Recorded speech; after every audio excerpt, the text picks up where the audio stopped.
ቢስሚላህ ሰላም አለይኩም ወራህመቱላሂ ተዓላ ወበረካቱህ። ኢንሻአላህ ዛሬ ለየት ባለ ፕሮግራም ለየት ባለ አመጣጥ መጥተናል። ኢንሻአላህ አንዳንድ መልእክቶችን ለማስተላለፍ ነው። ኢንሻአላህ ዛሬ ነው የመጣሁበት ርዕስ መልካም ንግግር። ረሱላህ ሰለላሁ ዐለይሂ ወሰለም እንደምታውቁት መልካም ንግግር ሰደቃ ነው ብለው ነግረውናል።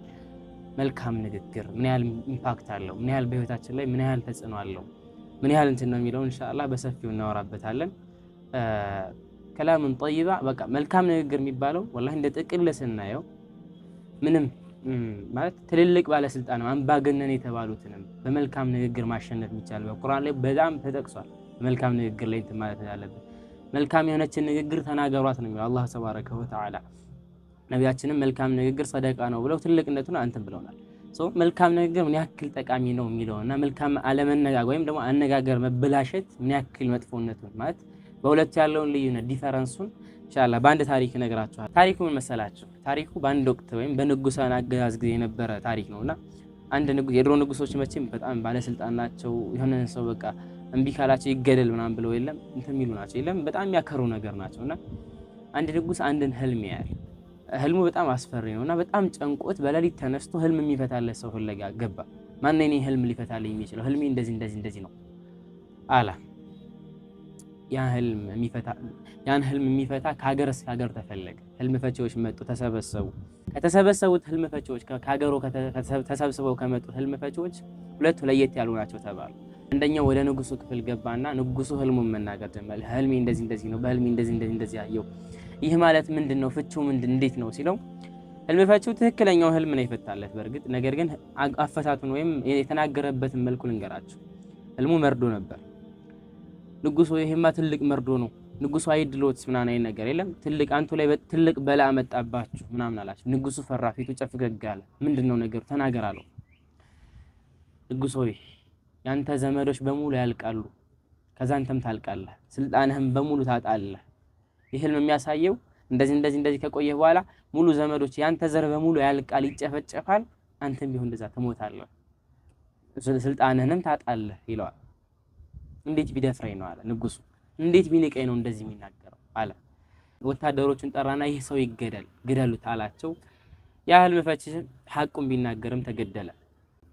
ሁለተኛው ህልም ፈቺም ገባ። ይህ በንግግር በሰል ያለ ነው፣ ያውቃል በደንብ እና ህልሙን ከተናገረ በኋላ ንጉሱ ይሄማ የምስራች ነው አለ። ንጉሱ ፈገግ አለ። ቅድም መርዶ ተብሎ አሁን የምስራች ሲባል ፈገግ አለ። ንጉሱ ይሄማ የምስራች ነው ሲለው ፈገግ አለ። ንገረን፣ አበስረን አለው። ንጉሶ አንቱ የተባረከ ፈጣሪ የሚወዳችሁ ንጉስ ናችሁ። ፈጣሪ ረጅም እድሜ ላንቱ ሰጣችኋል። ህልሞት እንደሚያሳየው ከሆነ አንቱ ረጅም እድሜ ከዘሮት በሙሉ አንቱ ረጅም እድሜ ዙፋናችሁን ይዛችሁ ሳትለቁ ከነ ዙፋናችሁ ረጅም እድሜ ረጅም ዓመት ትኖራላችሁ፣ እንኳን ደስ አላችሁ አላችሁ።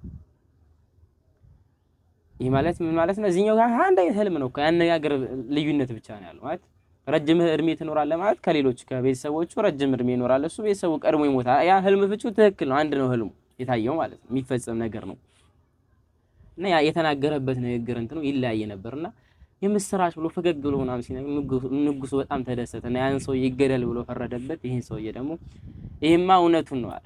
ይሄማ ትክክለኛውን ነው የተናገረው። ለዚህ ሰው በሉ ወርቅ የፈለገው ነገር ስጡት፣ ጋሬ ሞላ ወርቅ፣ እንደዚህ እንደዚህ ቤት፣ እንደዚህ እንደዚህ ሰራተኞች፣ እንደዚህ እንደዚህ ሴቶች ተሰጠው።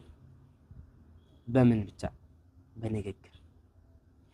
በንግግር ማማርና በንግግር አለማማር ምክንያት ወይም በንግግር መስተካከልና አለመስተካከል ምክንያት አንደኛው ሞት ደረሰው፣ ለአንደኛው ሀብትና ትልቅነት ደረሰው። ሁላችንም በህይወታችን ላይ አንድ ስኪል ብለን ልንይዘው ወይም ደግሞ አሃችን ላይ ማዳበር አለብን፣ ይሄን ነገር ማስተካከል አለብን ብለን ልንይዘው ከሚገባ ነገር መካከሎች ልንይዛቸው ከሚገቡ ነገራቶች መካከል አንዱ ከላሙን ጠይባ መልካም የሆነችን ንግግር። ነብዩ ሰለላሁ ዐለይሂ ወሰለም መልካም ንግግር ሰደቃ ነው ብለውናልና ሁላችንም ማስተካከል ይጠበቅብናል። የዚህኛው ዕጣ ፈንታ ሳይሆን የመልካም ዕጣ ፈንታ እንዲደርሰን ሁላችንም ሰው ፊት ቀርበን ስንናገር ሊሆን ይችላል፣ የሆነ ቦታ ላይ ስንናገር ሊሆን ይችላል፣ ንግግር ባናደርግ እንኳን ቤት በምናወራው ሊሆን ይችላል፣ ረጋ ያለን ተናጋሪዎች መሆን አለብን። በዛው ልክ ደግሞ ጣፋጭ ቃላቶች የምናወጣ በጣፋጭ መልኩ የምንናገር ሰዎች ልንሆን ይገባል።